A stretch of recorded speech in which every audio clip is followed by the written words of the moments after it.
லாஃபிங் புடாவின் உண்மையான பெயர் பூத்தாய் என்பதாகும்.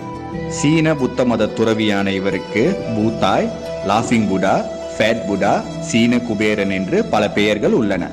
1000 ஆண்டுகளுக்கு முன், அதாவது 10ஆம் நூற்றாண்டில் சீனாவில் இவர் வாழ்ந்ததாக கூறப்படுகிறது.